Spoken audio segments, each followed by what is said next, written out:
Okay, what's going on, everybody? My name is Mangg.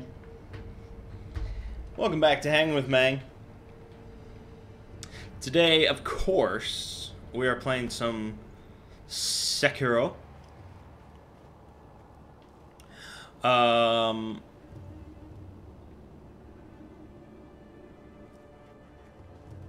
Because, you know, obviously.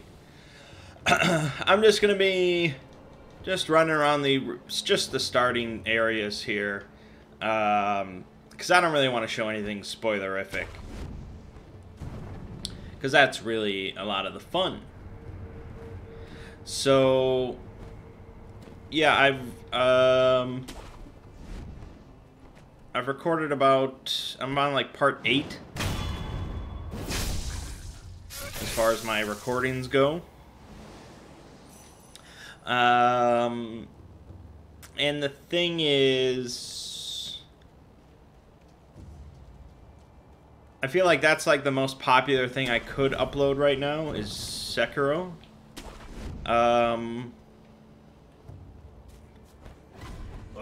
Even though I didn't finish Devil May Cry, I have more Final Fantasy. I have the Diablo 2 co-op thing. There's a lot I could upload, but I don't know.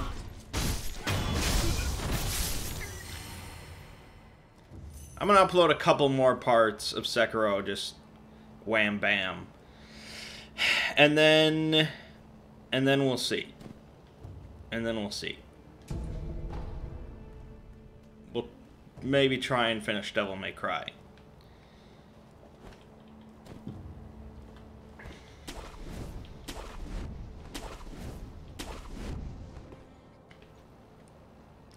But yeah, Sekiro is really damn good.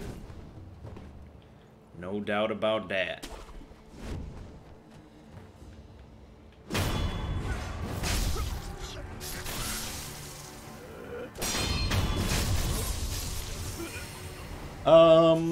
Okay, we got things to talk about. Actually, I got a lot to talk about. I should not be wasting time, but it finally happened. It finally happened.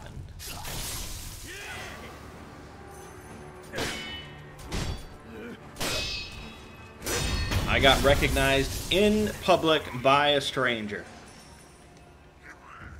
which is true celebrity status.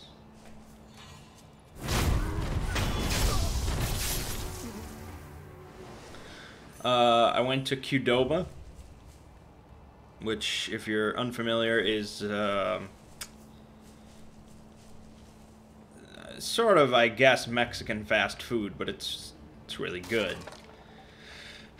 And we go there to eat like every Monday. And we ordered our food, you know, the burritos were made and all that. We get up to the cashier. It's a young guy. And he's like getting something, like a bag or I don't know, something. And he like smiles and he like points at me. And he like points at my chest, and I'm like, well, he must like my hat. You know, he must like my Flash hat or something. He pointed a little low for some reason, because there's no way he's pointing at my Exploring Series shirt. It's impossible. And so I'm just like, and he's like, I'm a big fan of that guy. I'm like, oh, really? And he's like, yeah, I was just watching his SCP stuff today.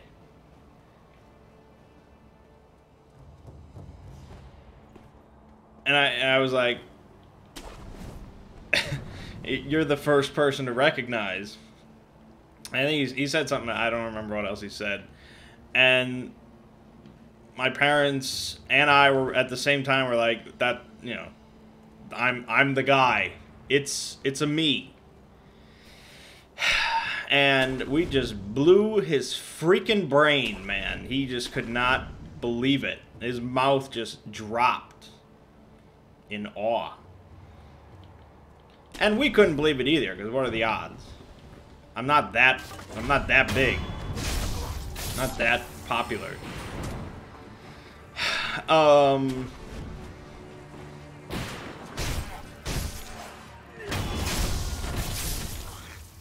And so he he said he couldn't believe that there was a YouTuber that lived, you know, in this area, and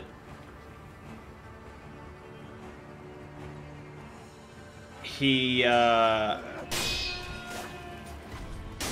he was shaking, which I understand. When I first met Tom Vassell, I remember shaking because it's, you know, that's just how it is, man.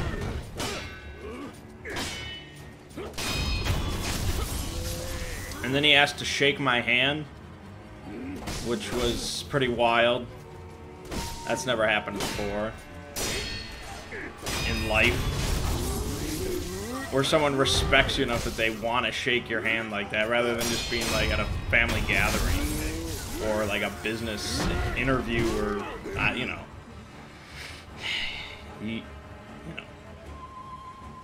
it was cool. And you know, my parents were right there, so it was really sort of a proud moment.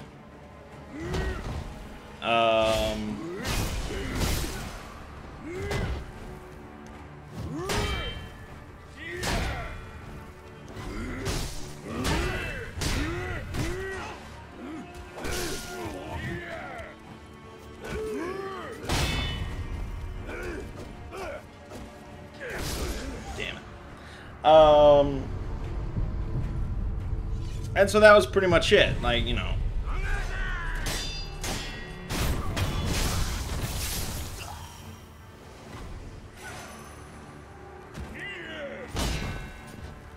in another situation, maybe I would have, like, stayed and chatted, but, you know, we were eating our dinner. I was with my parents. He was working, so it just... But it by itself, that was pretty wild.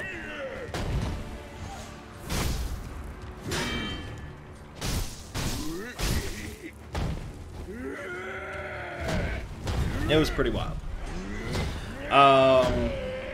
That's like... That's when you've made it, I guess. You're officially the smallest of celebrities, as you get recognized in public. And it wasn't me that got... It was my shirt. It just happened to be owned by the creator. But regardless, it was pretty cool. So there you go. In similar news, for those that really care, I did get paid by YouTube. They came through. It worked out. They fixed the issue. So, good for them, I guess. Getting 2 months of paychecks in one day is pretty wild. That was a good day. And so, yeah, life is all good, I suppose. Not to brag too much or anything, but it's all good. Some of you may know that for now, I still live with my parents. And it's not because, like, I couldn't ever move out. It was just, I got along with them fine, and they're gone across most of the country. Like, they travel throughout most of the year for business, so it wasn't really ever a big deal. But now, you know, once you get recognized in public, I think you gotta adult it up, I guess. So, I'm planning, or I'm thinking of moving later this year.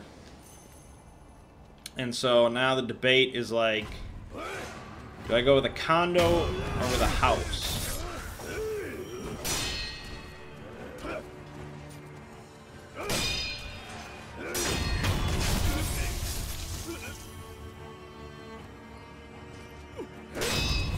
The argument for the condo was...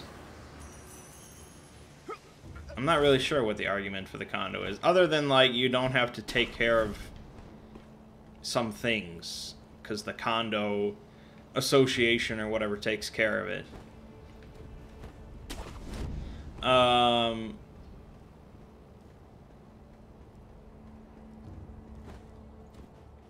Whereas the argument for the house is you can pretty much do whatever you want to the interior. Like, you know, with a condo you have to get all sorts of permission to do any renovations and nonsense. A house is just whatever you want. You can get a freestanding condo with no, like, adjoined walls and stuff, which is probably what I would want. So, but with a house, you know, that's just a given.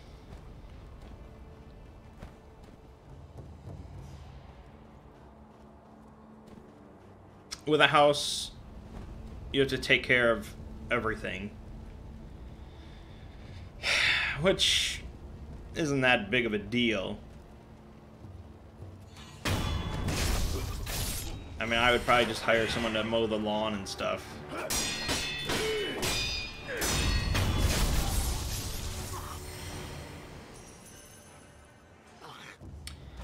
I think, based on my cursory glances, I could probably get more square footage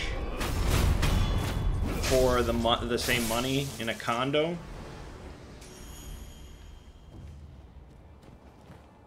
Because you don't really get much of a lawn, which, you know, I don't care about a lawn, because I only leave my house once a week. So, but I don't really need that much square footage either.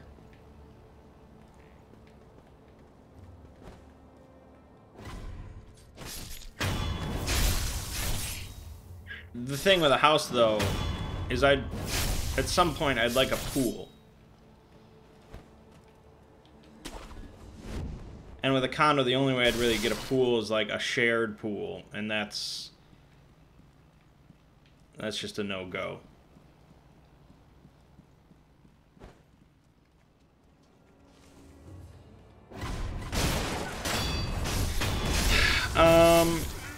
The other thing is, I feel with a house, if I get a house, it's going to be more of like a permanent thing.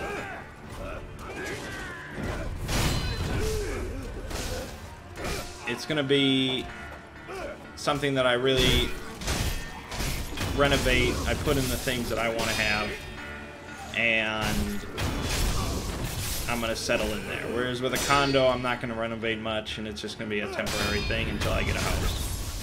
So it's like cutting out the middleman, I guess.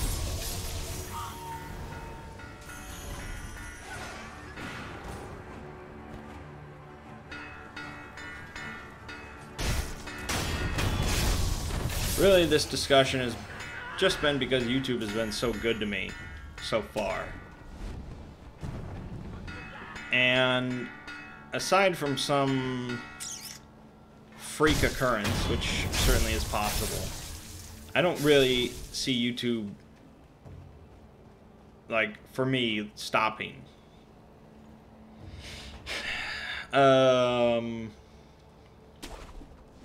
But you never know. But you never know with any job. It's really hard to say. The only problem is, like, my income from YouTube is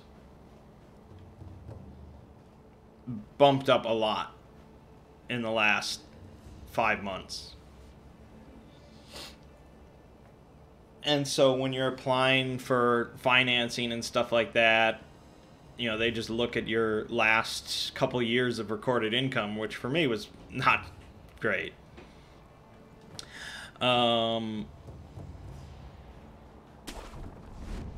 But I think if you have just enough cash, it opens doors. So I don't know. We'll see. It's an ongoing discussion. Nothing's going to happen anytime soon, but hopefully sometime this year. So this week on the Exploring series, we had the Serpent's Hand, which did not explode with views, nor did I really think it would. It's a pretty niche topic, and it's just not a very exciting one, all things considered.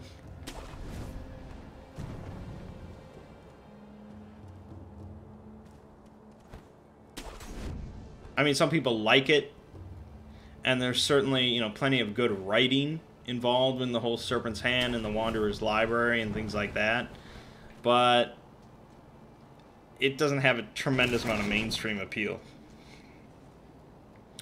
So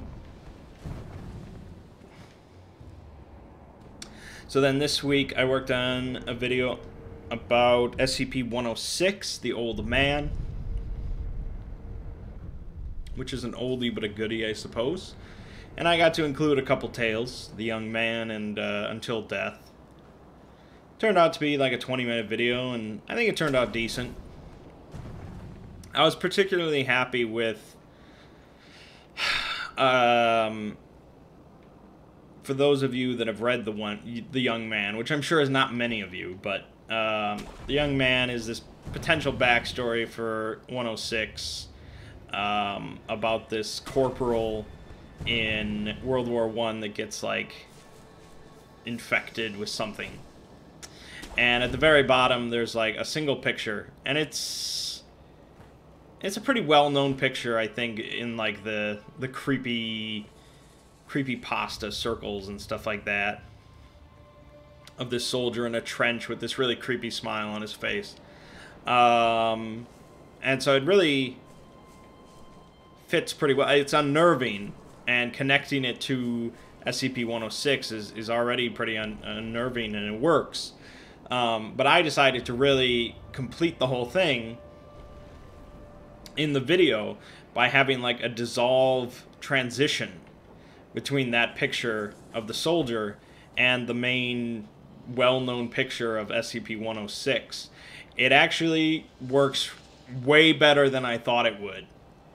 It's really creepy. It turned out very well, and I'm happy with it. So I think that'll be a pretty big hit. So that was good.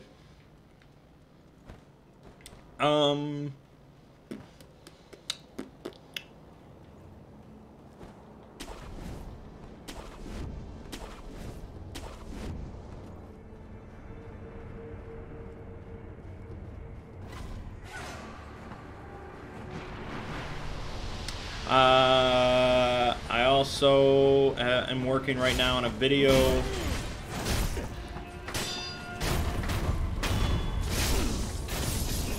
on chaos in Warhammer 40K. It's sort of a broad topic. Covering all of chaos, you know, as both the warp and the forces of chaos and chaos space marines and things like that. But I'm not covering really the gods of chaos. They're each going to get their own video. So that gives me some leeway.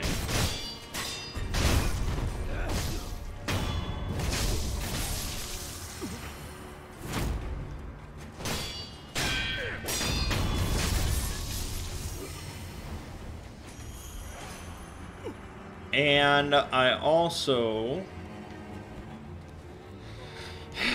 finished the script for my April Fool's Day video. It's over 20 minutes, which is a little obscene.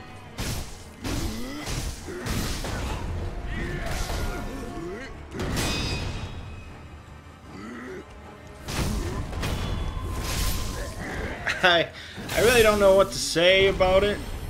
You know, I never know about the April Fool. I'm never sure if it's good or not.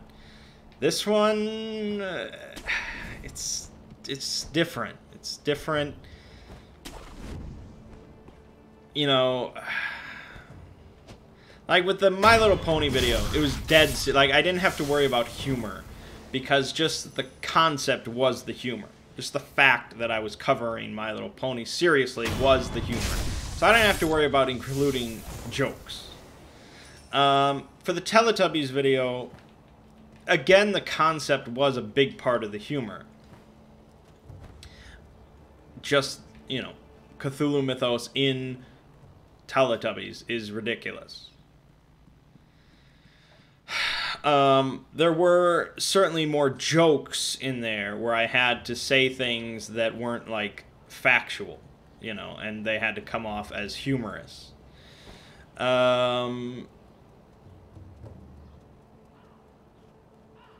This one is just a lot more of that. Where I'm dealing with something that is very factual. So it is a lot like the My Little Pony one, where I'm just covering a topic. But I want to make it humorous by just including jokes. And that's the tricky part, where I'm not sure how many of them land or not. I have no idea. So that's going to be up in the air. It's going to hopefully improve quite a bit in the editing process. There's going to be a lot of like visual gags and things like that. So I've got my work cut out for me in the editing process. I'm optimistic, of course, and you know, either way, it's an April Fool's Day video. It doesn't really matter. I'm almost certainly not going to make a penny off of it because of copyright things, but still, I want it to be as good as I can do, so we'll see.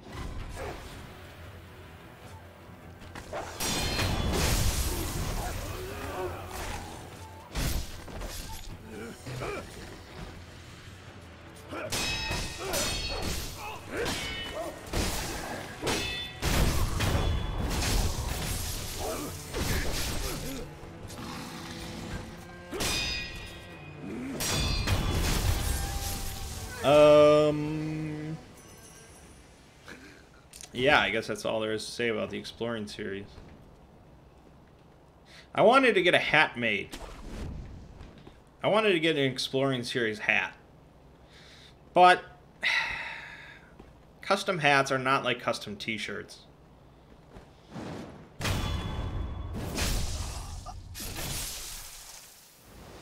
All the sites that I looked at, if you wanted a custom hat, the amount of space you had available to you on the hat for your image and text and stuff is extremely small. It really just looked lame.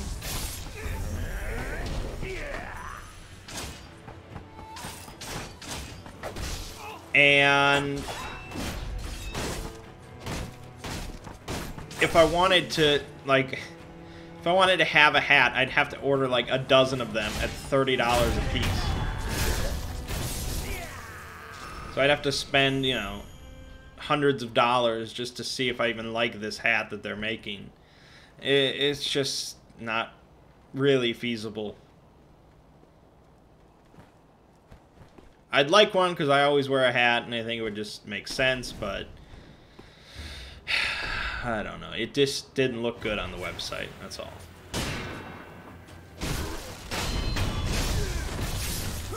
And, you know, part of the problem, you know, a lot of YouTubers say that most of their income doesn't even come from ad revenue, which for me would be insane.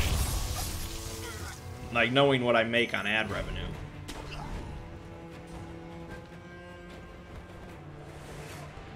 But my stuff isn't really, like, merchandisable. I don't have catchphrases. I don't have specific images that I reuse a lot, or, you know, I'm not, like, having animations that I can use, or, you know, it's just I have, like, my one logo, and that's it.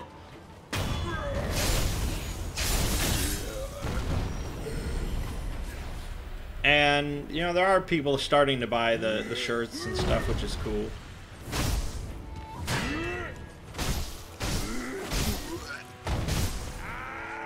But, you know, I don't know. Like, I do have Amazon affiliate stuff for most of my videos. I have a link to something relevant on Amazon. But for SCP, that's nothing. Because SCP is not really merchandisable.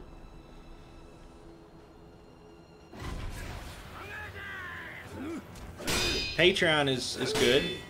I'm very happy with the Patreon support I've got now. But I don't really know how to make it grow.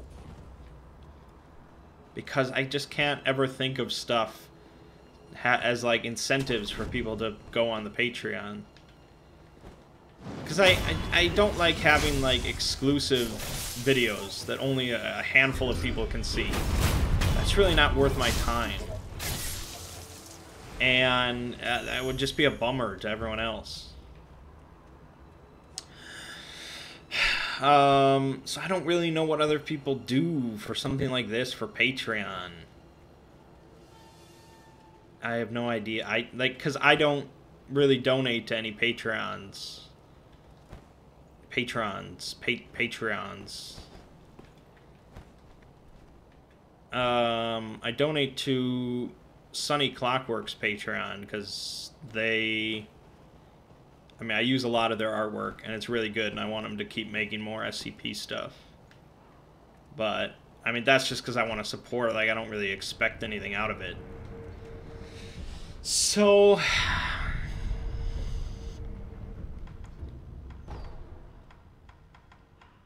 you know, it is what it is. I can't complain about money. It's just, they say to diversify your income on YouTube because you never know what's going to happen with your ad revenue. And I agree, it's just I don't know how to diversify that much. What were we talking about? Alright, so this channel, of course, Sekiro, like I said, it's the next couple days is just going to be Sekiro, and then we'll see. I actually do have a good handful of Diablo 2 videos now. So I could certainly start that. We could start Final Fantasy 15. After playing Sekiro, it's going to be real damn difficult to go back to Devil May Cry. So I don't know. I have no idea. We'll see.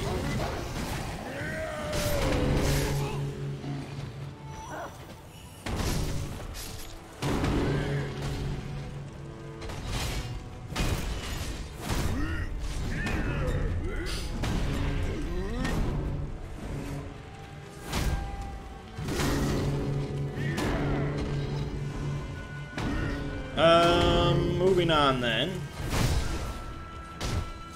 Let's talk about role manging in the wonderful world of Dungeon Crawl Classic.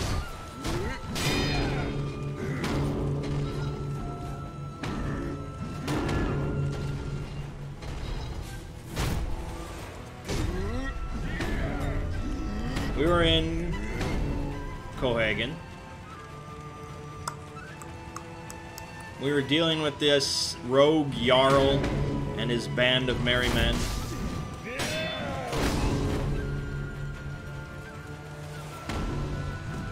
And so we were just, you know, we had just charmed the Thane that was currently ruling Cohagen.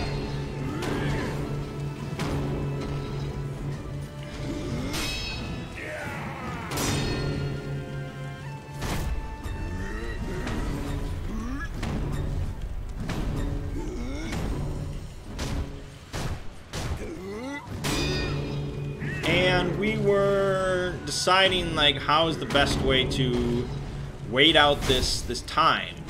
Because, you know, Ziggy does not want us to wait 2 weeks so we can just walk in and decimate the Jarl with no problems. You know, he's trying to throw as many problems at us as he can. And I know that. So I can't just leave the Jarl to his own devices while we wait. We have to do something that will cause the Jarl to not raid the town for a while. I wasn't really sure when we started the session what to do, but after some discussion, we decided the best course of action would be to poison the Jarl and his men. Because whenever they raid, they always go to the inn. for food and drink. Like, they take food and drink from the inn as part of their raid. It's like, okay, if we know that's going to happen, then we just poison the stuff they take and they'll definitely eat it. And we'll be all good. And it's like, maybe we won't kill them with the poison, but if we could just make them sick for a while, that really solves our problems. Either way. So we found some poisonous mushrooms in the woods, and we set out to do that.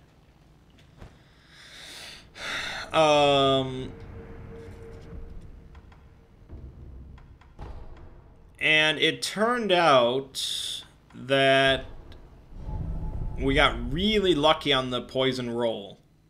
And so I think we killed like 9 people with the poison. We were pretty pleased with that. But in the meantime, we learned from the Thane that... Actually, we heard from a messenger. That when the Jarl first, like, split off and started this whole shenanigan thing, the Thane had sent a message to another town for help. And so that town had finally sent a relief force, and they were going to arrive the next day to deal with this Jarl. Which is pretty funny that there's no way that was originally Ziggy's plan. To just have some other force come in and deal with our problem for us. But we had just been at this for so long, and we were just, you know, all these schemes and shit, and he was just like, fuck it. And so this sort of gave me cause for concern. Damn it. Because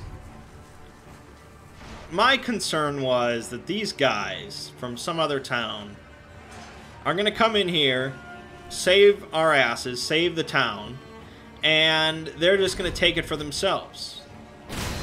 Shit. The king is just going to be like, oh, well, the town needs a new Thane. How about one of the relief force? And then, boom, it's their town, and we're just thrown by the wayside. So, I made sure to purchase every abandoned empty property in the town from the current Thane. So that, while real estate was still dirt cheap, we owned as much of the town as possible.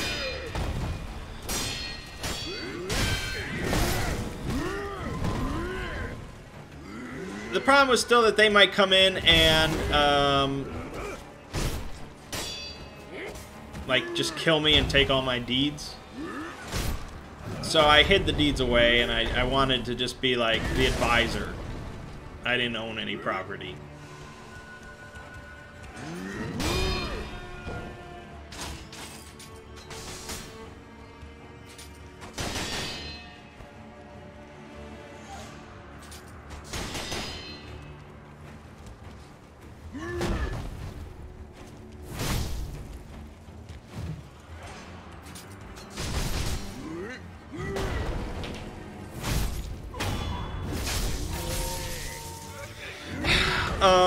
So I didn't trust these guys, but there was really nothing we could do to combat them without, like, really being evil.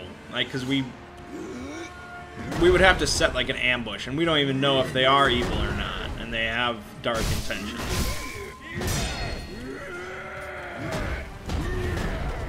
So we decided to just let things be and just see how things go. You know, be innocent, but be wary. Walk softly, carry a big stick.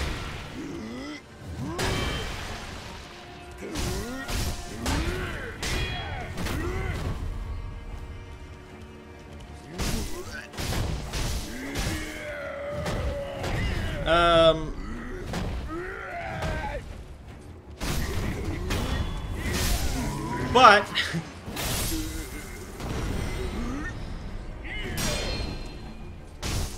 Ziggy decided to make things even more interesting. By that night, before the relief force arrived, the Jarl and all of his men rode into town.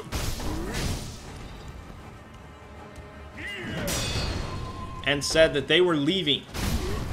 The forest god or whatever had not been favorable to them because they had been poisoned.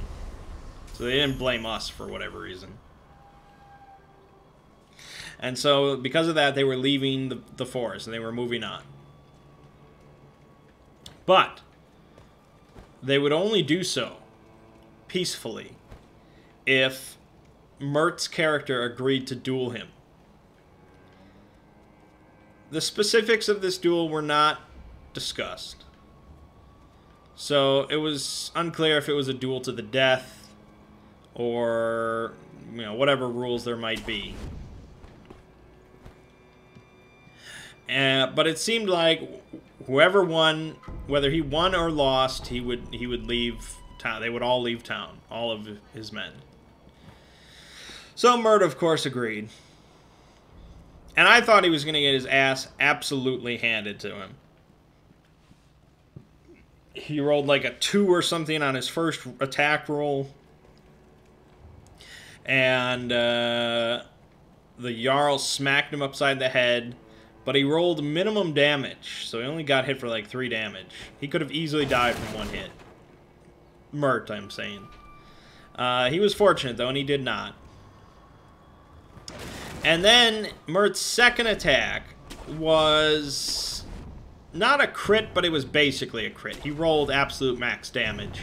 And max damage from a warrior, or a dwarf, even at level 1, is pretty good. And he had that magical Warhammer that did bonus damage to Chaos people, or Chaos targets, which the Jarl was of Chaos alignment.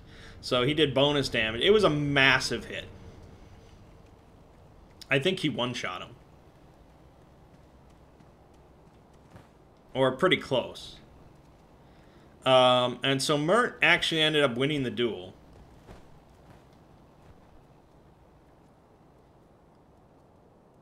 But the Jarl was apparently possessed by some sort of spirit. Some sort of forest chaos spirit. And so with the death of the Jarl, this spirit was planning to move into Mirt's body.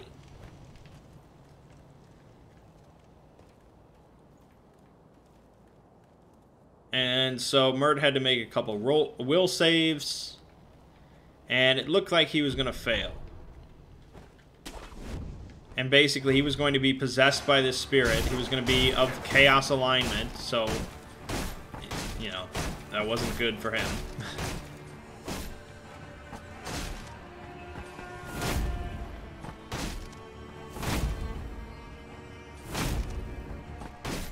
This hat is made of titanium.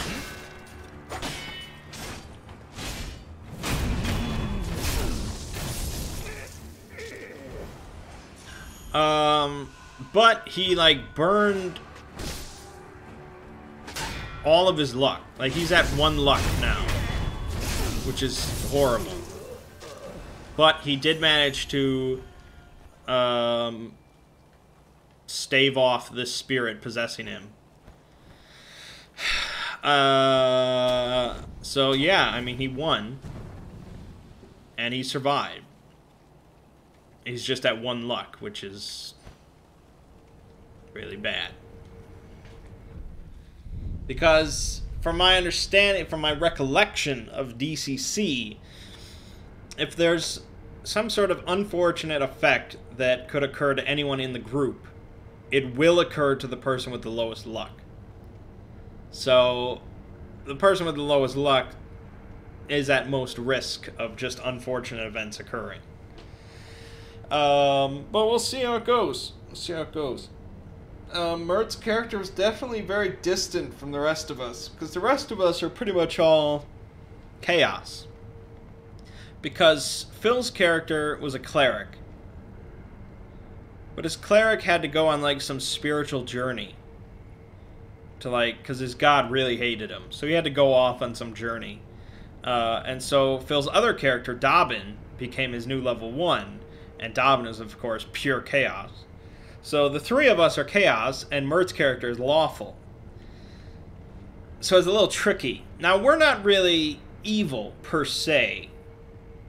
I mean, we had good intentions for this town. We just handled things chaotically. And chaos should really not equal evil. And lawful does not equal good. It just doesn't. Often they are similar, but they do not equal each other. You know, Robin Hood is chaotic. And, whatever is... God. Whatever the Sheriff of Nottingham, or whatever, is lawful. But they're not, you know... It's not... They're opposed. Because Robin Hood is a good character. Things like that. So, you know, we're not really evil. We just don't follow any sort of law. We don't adhere to any laws. But things could change. And so the relief force came in. You know, Mert was, of course, the hero for killing the Jarl and sending everyone packing, so all was well, but we still had to deal with this relief force. They arrived, and the Thane informed them that the Jarl was killed last night, and the problem has been solved. And I was worried that they would be like, well, you know, we're here, so we're gonna be fighting something, you know, who knows what. But no, they were all pretty good about it. And I stepped forward and said that I recommend the current Thane to become the new Jarl. You know, that's my recommendation to the king. And the leader, said that he would pass that on. And in the end, the current Thane did become the Jarl, which is good. I did not want to be the Jarl, and I don't think really any of us would want to be the Jarl, because we're all still adventurers. You don't want to be tied down like that. Unless you're just going to get a new character, but I don't think any of us were ready for that. Except Mert, but he was gone, so we didn't know. And I had said how I had planned to build a wall and sort of rebuild the town and stuff like that. And a bunch of the relief force decided to stay behind as long as they were paid to help in that process. So we got some good, strong, working men. And that was pretty much it. Most of the relief force went back home, but we got a good amount of workers. Skilled workers. They knew how to build walls and stuff.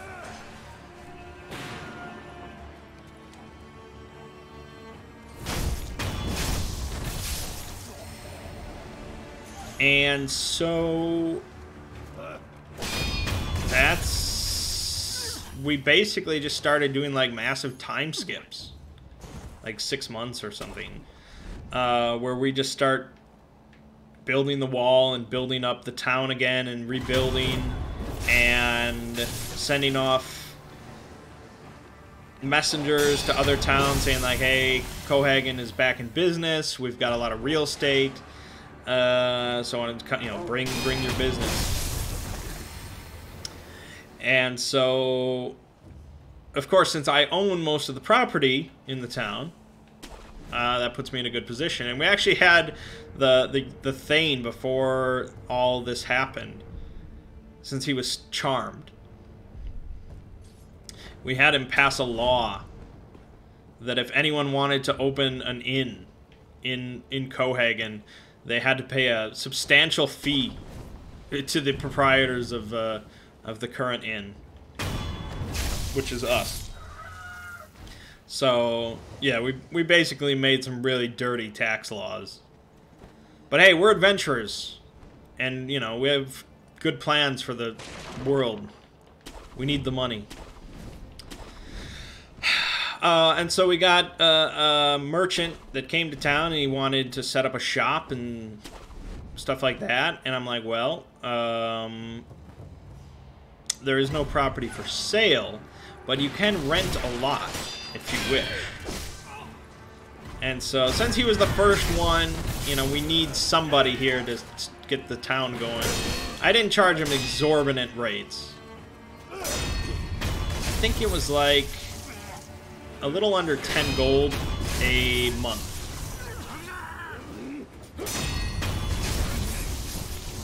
Which, hey, it's like free money.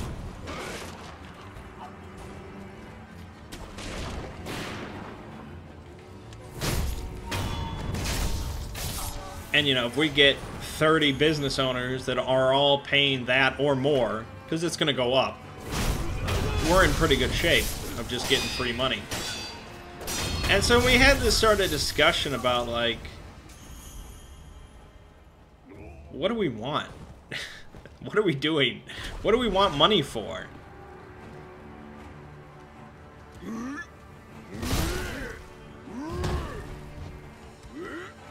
Because money does not get experience.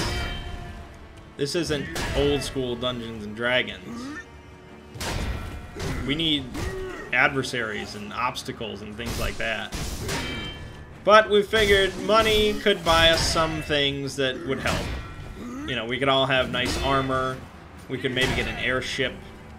And then we decided, well, how do we get experience, though? And we decided... Well, I think that it switched over to, like, how do you take money to get experience? And it's like, well, you could hire a lot of, like, mercenaries.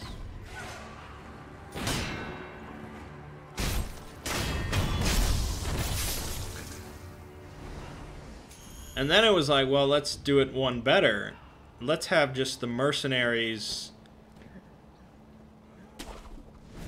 want to, like... Basically, let's start an adventurers guild.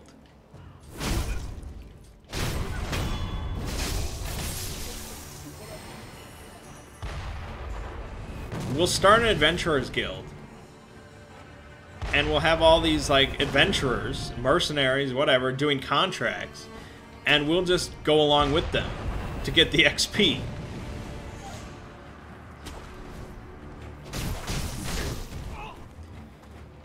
And so they'll do all the work, and we'll just supervise and get the XP. So that was the plan then, was to start the best adventurers guild in the world. So, well, how do you do that? How do you make money off of that? How do you get this going? It's like, well, you need contracts. You need people to hire the Adventurers Guild to solve their problems. And what are problems in a fantasy world? Well, usually related to monsters. Or beasts, or something like that. And so to kickstart that, we plan to just bring a lot of monsters into the area. Into, like, the forest and near the farms and stuff. Nothing, not like dragons or, you know, griffins or, you know, anything horrible. Just dire rats and boars. And so I said, basically, we want to turn the forest into, like, a level 1 MMO starting area. That will cause a lot of problems that people will want to hire. But nothing that would be really extreme and cause major issues. So to do that, it's a little tricky. I'm not exactly sure. I thought about, like, going to an area where there are a lot of these things, these nuisances, and setting up, like, some sound devices or some sort of magic that can create a lot of sound. Because I actually do have a spell, Mercurial Magic Effect, that creates, like, a thunderstruck sound. So we could scare a lot of stuff. And if we just heard all this shit over to the forest, things will get going. And so yeah, we get the Adventurers Guild going. We own it. We collect money from the contracts. And we collect XP from going along on the missions without doing anything. You know, we just supervise them. We're doing like evaluations of their skills. That's it. So we're not going to intervene. We're just watching. We'll see how that goes. It's basically one of the oddest fantasy campaigns we've ever done. But that's why it's fun.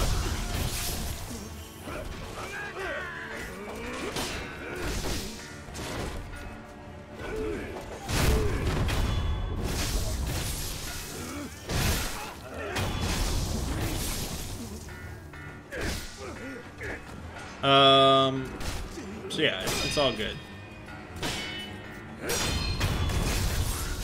I mean, yeah, you know, usually it's just me that doesn't want to fight things, but now it seems to be most of the group is sort of on board with this not fighting stuff, because it's really dangerous.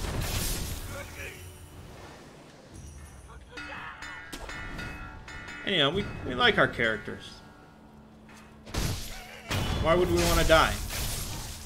Mert's really the odd man out here, because he wants to fight, and he's lawful, and so I don't know what he's going to do. I feel like his character would just move on or something. Hard to say. What are we at here? We are at 52 minutes. Okay, I'll talk kind of quick here. Let me stop playing. So we had a session of family D&D, so with my family members. We haven't played in a while, and Ziggy agreed to do DM a one-shot for them so that I could play along with them. And so the basic idea was to show them what a really good DM is like, and to show them sort of my play style and how I do things, to give them some ideas. Not that I'm like, oh, the best D&D player in the world, but I do have a lot of experience with role-playing games, and they don't, so it's something different to show them. And so Ziggy decided to use D&D 5th edition, which we've not played in a while. He picked it because they have only played D&D 5e or Dungeon World, and he doesn't really like Dungeon World. So I think it just defaulted to that. I think he probably should have just used Shadow of the Demon Lord, because they don't really know D&D 5e anyways. They haven't played it in a few months, and they completely forgot anyway, so it doesn't really matter. And Shadow of the Demon Lord is just a better game. You know, you could strip out all the sort of really grimdark stuff.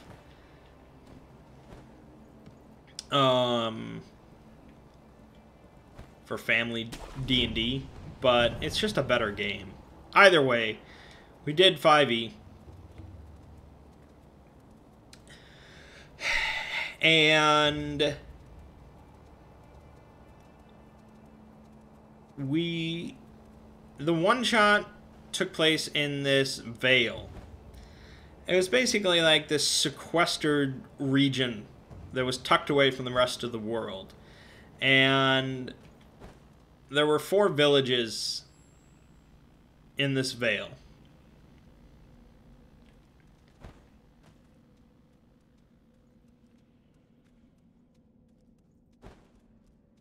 We hailed from one of these villages. We all knew each other. We were like the most capable people from our village, because we were level 1. And we all served our leader. He was like our mentor and our leader and stuff like that. And we were on our way to this meeting that took place, I guess, every year between the leaders and representatives and warriors and stuff from each of the 4 villages. That was the basic premise. So, we're on the road to this meeting, and we get attacked by two bears, two charging bears, which is pretty unusual. And so the master, the leader, and somebody else takes care of one bear, and the four of us are left with one other bear. And so, you know, it's one of those situations that I don't really like. Which is just, it's a situation that's expected in D&D. Where, hey, here's a charging opponent. It has no reason not to fight you. It's going to fight you. Here's a battle. Have fun. I never liked those situations. As you can tell from our DCC campaign. There was really nothing I could do. I tried making a minor illusion of a bear to try and scare it off, but that didn't work. Because I picked a bard. We all used pre-gen characters because they don't like care-gen anyways. So we had a bard, a ranger, a cleric, and a fighter. Pretty typical stuff.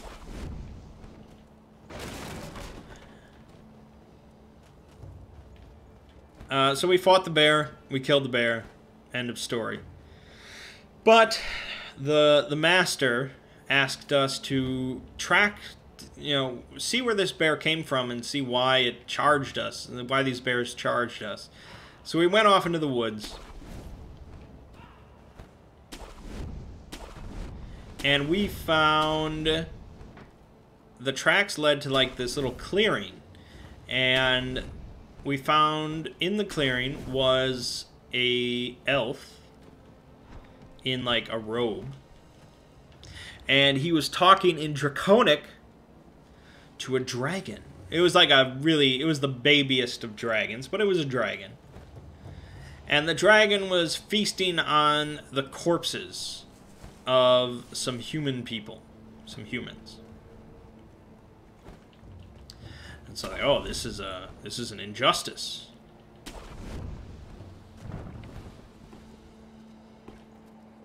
And so, you know, in DCC, you would just be like, well, fuck this. I'm not fighting a dragon. Are you kidding? But this is D&D.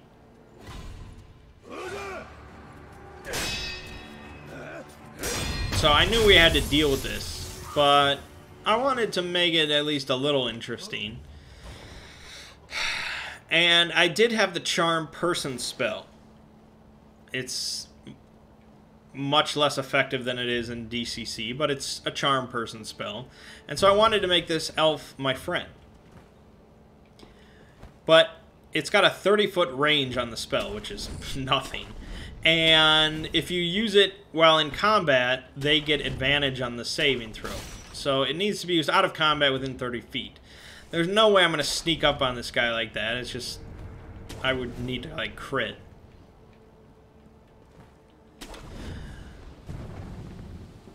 So my plan was to just sort of, like, stumble in as if I was, like, wounded and blinded and in delirium, and he would let his guard down and assume I'm not a threat at all until I got within 30 feet, and then I would just blast him with Charm Person.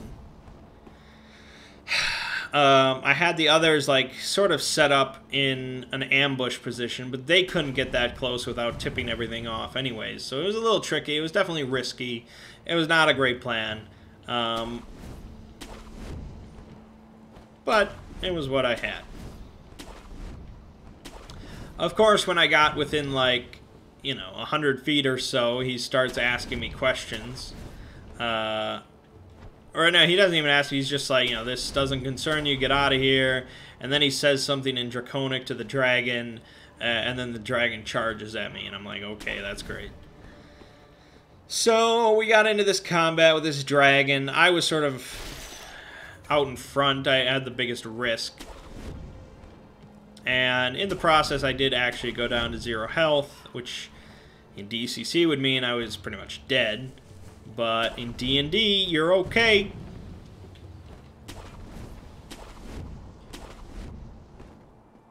The dragon got down to 1 HP and managed to fly off.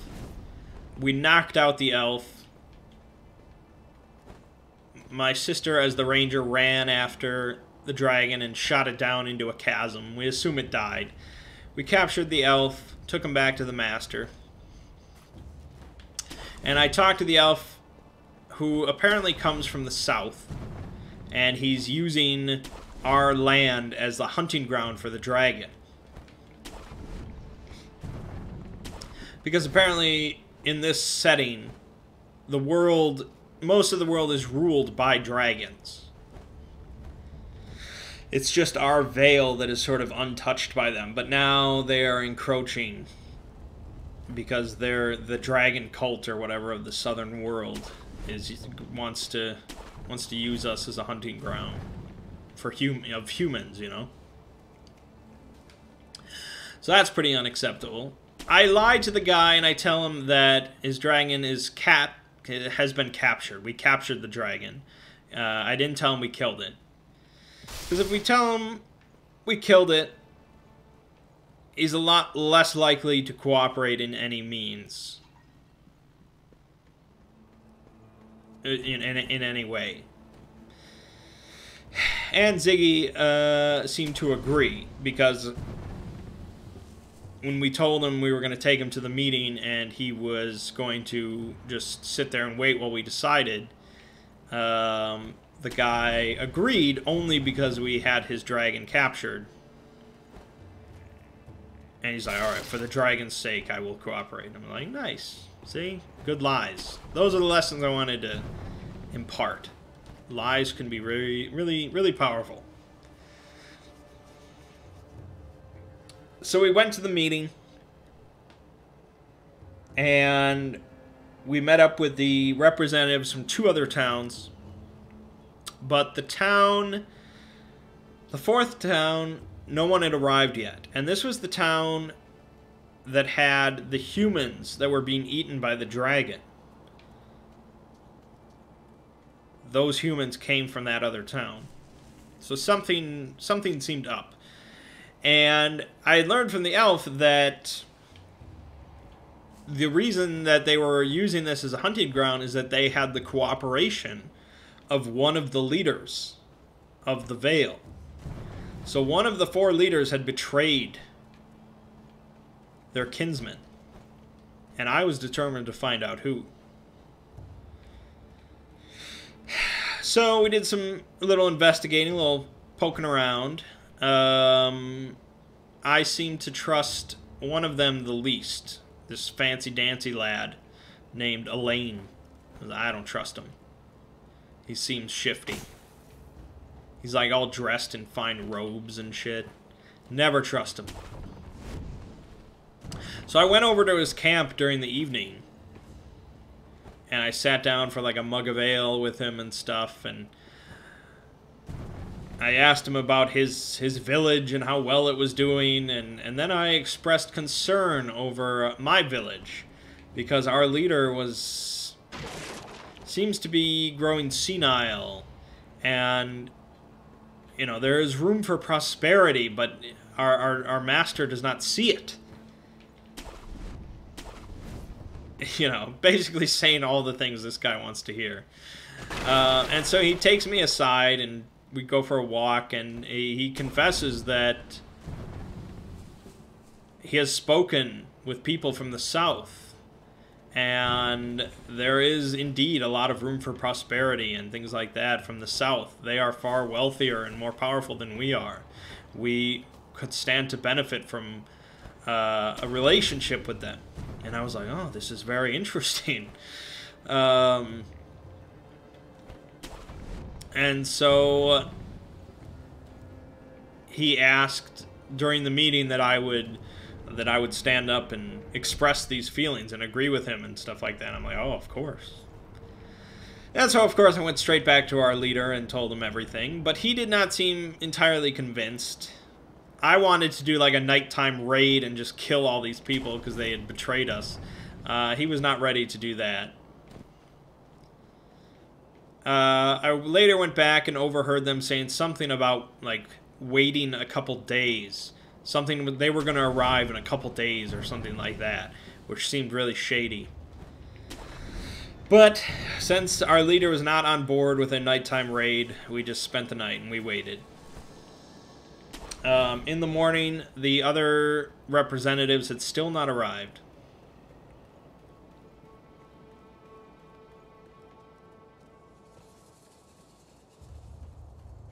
And so I'm like, you know, there's the only ones that were really willing to keep waiting were these shifty bastards, because they wanted to keep waiting for some ambush that was going to happen. I knew it, and I tried to convince our leader, but he's just not. He was not willing to put them to the sword just like that. And so I was like, look, you need to confront them about this. I will talk to the other leader and see if she is on board with, you know, with confronting him and standing with us. So I went to talk to her. She was, of course, on board. She was very loyal to the Veil. And so my sister and I went around to the back of the camp in like an ambush position, just in case. And our leader confronted him.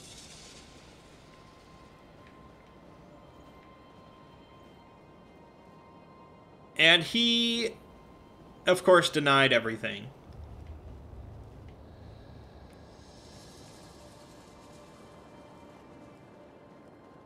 And it looked like he was going to talk his way out of this, because our leader was not a great conversationalist. He really needed me to do the confronting for him, but I was in the ambush position, because I had a good stealth score. And so it looked like this guy was going to talk his way out of this whole situation. And I was like, no, I gotta, this is a tense moment, I gotta just light the flame and let things happen. So I shot a crossbow bolt into one of this guy's men's backs, just to get things started. That alone did not quite do it. So I kept on amping it up. I made a minor illusion of like a crossbowman in the midst of this traitor group, pointing a crossbow at one of the other leaders. So really, like, something bad about to happen. Because I wanted, like, one of the other people to fire into the crowd. That still didn't do it. So then I made another minor illusion of this traitor's voice saying, like, kill them all, or something like that. And that finally kicked things off a little bit, and I started just firing into the group myself. And my sister started firing, and so we ended up killing most of the traitors. We had the leader like on the ground, and he finally admitted to his conspiracy. But he did inform us that the missing representatives were actually planning to attack our village right now. So they were not missing, they were launching an attack on our village.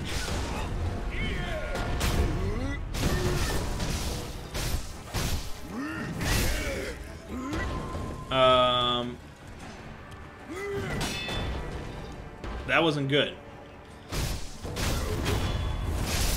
We basically had to sprint like across the entire country to reach our village. And we got there just as they were sort of starting to attack things and raiding the village. And we got into a couple fights. The final battle was pretty big. It was us against like a couple dozen men. We managed to kill the enemy leader and kill a bunch of his men. The rest fled back. And we saved our town for the most part. Like 50 people died, but we saved most of it. It was pretty good. And that was pretty much it. We did kill the traitor leader as well. He got beheaded. And that's pretty much where we left the one shot. I thought it was okay. You know, it was D&D, and it had a lot of D&D trappings, which I don't care for, but other than that, I thought the setting was pretty cool, and I was certainly interested in seeing where we would go from there, so that was good. My brother-in-law really liked it because he likes combat, so D&D is more up his alley. Because we really didn't do much like planning and scheming. He would not like our DCC campaign, that's for sure. But my sister really didn't care for it, not because of D&D or because of Ziggy, but because of me playing. Because whenever I was DMing, she was always sort of like the ringleader. She was the one that did all like the planning, and it was all sort of a little silly and ridiculous, but you know, she was in charge. And so with me playing, obviously I was in charge, and I don't really do anything silly. You know, like when they wanted to like gag a guy and prevent him from talking, they put like their underwear in his mouth. I would never do that. Like, I don't have that sense of humor and shit like that. So they like all that sort of stuff. My sister especially. Probably not my brother-in-law. And so there was none of that really silliness in this one shot. It was all just business. Because I just, you know, I'm a problem solver. So I just think about a problem and then I try and solve it. And that's how I like to play. And for our regular Monday group, that seems to work. Because we all enjoy it. But yeah, my sister just did not care for all that, so she much prefers me as a DM.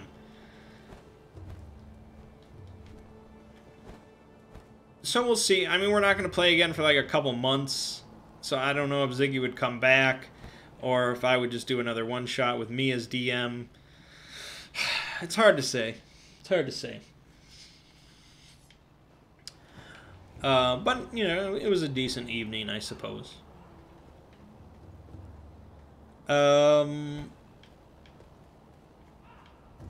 Yeah, I guess that's it. Once again, over an hour. Never fails. So, check out the SCP-106 video tomorrow.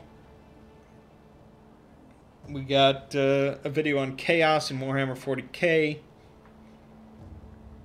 We got more Sekiro on the way, of course. Plenty more ninja action. Shinobi stuff going on. And probably something else. Maybe Devil May Cry, maybe not. Maybe Diablo 2, we'll see. Whoops. My name is Mangg. This has been Hang with Mangg. I'll see you fine folks next week.